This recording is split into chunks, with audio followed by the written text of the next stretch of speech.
WYMT Mountain News at 6. Good evening again. Tonight, a clearer view of what exactly transpired at Barberville ARH. Social media stirred yesterday of a Union College student quarantined. Many people fearing the worst. This morning, those fears still lingered. Within the last hour, however, new information is in that will ease some minds. WYMT's Connor James joins us now to share the breaking details. Connor? Yeah, Will, this is just another example of how social media can do more harm than good. Tonight, health officials debunking all the rumors. The good news, no one is at risk of any major health problem, including the Union College student in question. Uncertainty spread across the Union College campus Tuesday afternoon as misinformation hit social media. Even in our school email, ding, ding, ding, all off the roof. From the student leaving the country to other rumors that he might have Ebola, all leaving a community concerned. Early Tuesday, Union officials addressed those fears. Unknown is scary. We get it. We're in the same shoes, honestly, as the public. I also heard today that he is perfectly fine and that he just has the flu and that we don't have nothing to worry about. Then a silver lining, new information began to surface. Still rumors until late Wednesday evening. You know, we always test for the worst, hope for the best, and we tested for the worst and got the best result. So we're relieved that the patient's doing well. ARH Chief Medical Officer Maria Brayman confirming the patient is doing better and that the result from the blood work did not show anything dangerous. There is no danger no threat bigger than a normal flu type threat to the community. Yeah. Now, Will, tonight, Union's President Marsha Hawkins sent an email to students. She stated in that email the real victim of this whole thing is the actual student. Connor, what do we know about that student's sickness? Yeah, now, while Dr. Brayman couldn't go into details, obviously, because of patient confidentiality, we asked if this was something similar to like a common cold or a flu, a common household sickness. She stated a simple yes. All right, Connor, a lot of minds at ease tonight. Thank you so much. Well, state health officials sent us a statement just moments ago reiterating this illness was nothing out of the ordinary for any U.S. hospital. They complimented both ARH and everyone who worked on the case for following proper infectious disease protocols. A delay today in the Clay County murder trial of Kenneth Grubb. Grubb is accused of killing Robert Burns back in 2017. Kentucky state troopers found Burns' body in a wooded area off of Saul Hollow Road in the Oneida community of Clay County. Burns' family was in the courtroom today, and his sister Kimberly says she's just ready for some answers. The trial is rescheduled for May 12th. Police need your help identifying this woman. State police believe she fraudulently used a stolen credit card at the Corbin Walmart to purchase an Apple iPad about 2 weeks ago. Anyone who might know her can call London, Kentucky State Police. A Laurel County father is behind bars facing wanton endangerment charges after his 4-month-old infant allegedly fell headfirst onto a tile floor while in his care. The baby is at UK Medical Center with a brain bleed. WYMT's Emily Bennett spoke to officials about what led to the arrest. Well, yesterday afternoon, the grandmother of the infant who lives next door went to the house and found the baby unresponsive. Now, the father, 21-year-old Dennis Bell, was there and he did not call 911. Now, the baby girl had 3 injuries to her head, all believed to be in the last week. Bell told police he accidentally dropped the child, banged the child's head on a door frame accidentally, and he said he was bathing the baby and she accidentally slipped out of his hands and hit her head on the tile floor. Now, the sheriff's department still does not know what exactly happened and is continuing the investigation. It's our contention that he was being negligent, that, you know, whenever a child has an injury to the head, especially 4 months old, you're going to have it checked out. Now, I did speak to the baby's grandmother. She did not want to go on camera, but she just says that please pray for the baby. I'm live in Laurel County. Emily Bennett, WYMT Mountain News. Sad news tonight, Emily. Thank you for that report.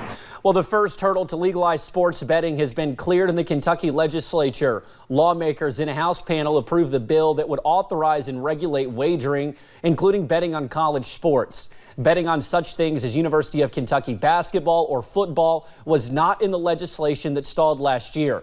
WYMT's Phil Pendleton has more on the bill and why some say lawmakers say it passed, it would violate the state constitution. Representative Massey. Yes. Every member of the House committee passed House Bill 137 Wednesday, the same result in the committee as last year. But that bill could not pass last year's full legislature.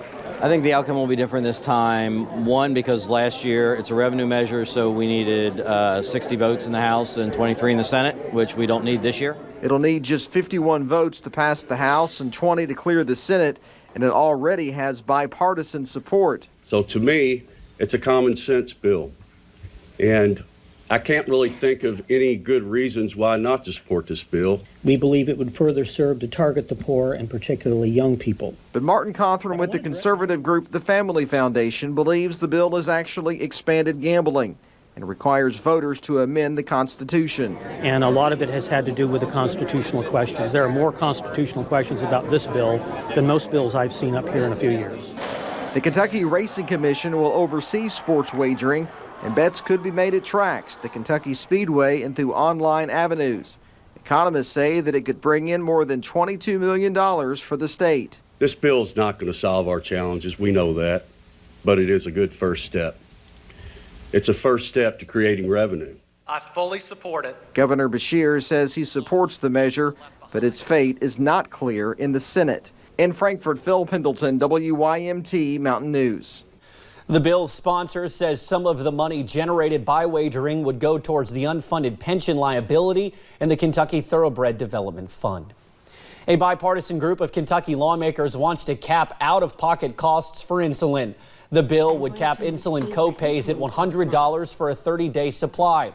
More than 50,000 people in Kentucky live with diabetes. The bill's lead sponsor, Republican Representative Danny Bentley, says the price of insulin skyrocketed by more than 550% in the last 14 years. The bill is supported by Kentucky Governor Andy Beshear. The bill would apply only to commercial health insurance plans. Several schools in our region canceled classes for the week due to illness. Wolfe County School Superintendent Kenny Bell says student attendance was about 87% yesterday. More than 100 students and teachers called in sick, reporting symptoms of the flu, strep throat, and the RSV virus. That is why he canceled classes for Wolfe County elementary, middle, and high schools through the end of the week.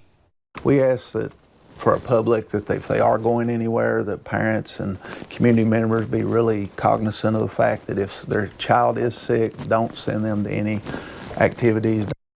Now they will use bleach water. Custodians targeted areas where germs typically spread, doorknobs, tables, and chairs, getting classrooms ready for students when they return next week. Owsley and Lawrence County schools will also be closed the remainder of the week.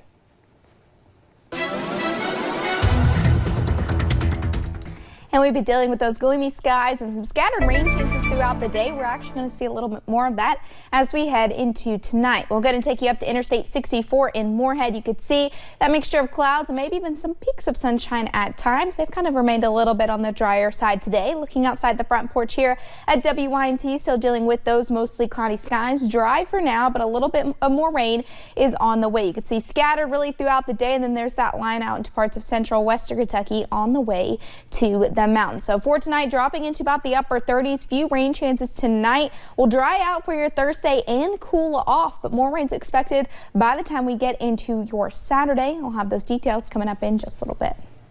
Alrighty, Paige, thank you. Miners in Pike County just entered their third day next to the tracks in Blackburn Bottom, holding up 120 train cars full of coal while they wait for their paychecks. The men hope their efforts pay off. But not everyone is on board with their efforts. WYMT's Buddy Forbes was at the tracks on the protest's third day. A track divided. They've always paid me. The checks might have been late 1 or 2 days. But between miners who just want to work and miners who want paid for the work they've already done. If a man's word ain't no good, he ain't no good. You don't tell these men payday will be there Friday for sure, just to get them to come out and work. Slave for you is what it is. And then payday will be here Saturday for sure, boys. I'm sorry. More than 30 Quest Energy miners marched from the mines to the blockade site, asking them to let the coal through. The only reason we're here, we all want to go back to work. I mean, enough of this nonsense. Let's go mine coal. A heated exchange between men who worked together in some of the worst circumstances. No, I have not one bit hard feelings against these guys. The only thing I want is to go back to work. I mean, you can see the march of 50 men that come over a while ago. I mean, right there's faces of men that's got families.